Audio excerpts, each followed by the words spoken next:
Pundits and politicians predicted Trump's demise. They were proved wrong. He seized the presidency against all odds. However, being victorious isn't an excuse to promote misleading visuals. When presented alone and devoid of context, this map can be misleading. The map appeared in many other places during 2017. According to The Hill, White House staffers had a large framed copy of it hanging in the West Wing.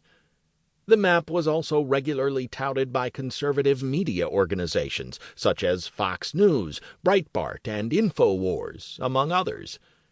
Right-wing social media personality Jack Posobiec put it on the cover of his book, Citizens for Trump. I've spent the last 2 decades making charts and teaching others how to design them. I'm convinced that anyone, including you, can learn how to read and even create good graphics, so I'm usually happy to offer my free and constructive advice to whoever wants to take it. When I saw Posobiec's book on social media, I suggested that he needed to change either the title or the map, as the map doesn't show what the book title says. The map is misleading because it's being used to represent the citizens who voted for each candidate. But it doesn't. Rather, it represents territory. I suggested that Posobiec either change the graphic on the cover of his book to better support the title and subtitle, or change the title to Counties for Trump, as that is what the map truly shows. He ignored my advice. Try to estimate the proportion of each color, red, Republican, and gray, Democratic. Roughly 80% of the map's surface is red and 20% is gray. The map suggests a triumph by a landslide, but Trump's victory wasn't a landslide at all. The popular vote, Posobiec's Citizens, was split nearly in half. We could be even pickier and point out that turnout in the election was around 60%.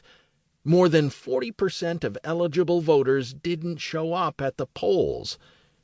If we do a chart of all eligible voters, we'll see that the citizens who voted for each of the major candidates were a bit less than a third of the total. And what if we count all citizens? There are 325 million people in the United States. Of those, around 300 million are citizens, according to the Kaiser Foundation. It turns out that Citizens for Trump, or Citizens for Clinton, are just a bit more than 1/5 of all citizens. Critics of President Trump were quick to excoriate him for handing out the county-level map to visitors. Why count the square miles and ignore the fact that many counties that went for Trump, 2,626, are large in size but sparsely populated, while many of the counties where Clinton won, 487, are small, urban, and densely populated? That reality is revealed in the map of the continental U.S. designed by cartographer Kenneth Field. Each dot here represents a voter.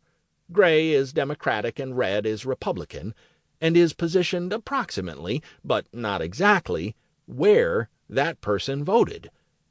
Vast swaths of the U.S. are empty. As someone who strives to keep a balanced media diet, I follow people and publications from all ideological stripes.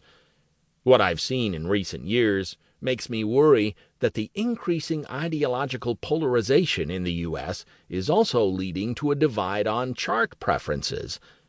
Some conservatives, I read, love the county-level map President Trump handed out to reporters. They constantly post it on their websites and social media accounts. Liberals and progressives, on the other hand, prefer a bubble map proposed by Time magazine and other publications. In it, bubbles are sized in proportion to the votes received by the winning candidate in each county. Both conservatives and liberals laugh at the other side's stupidity. How can you tweet that map? Don't you see that it distorts the results of the election?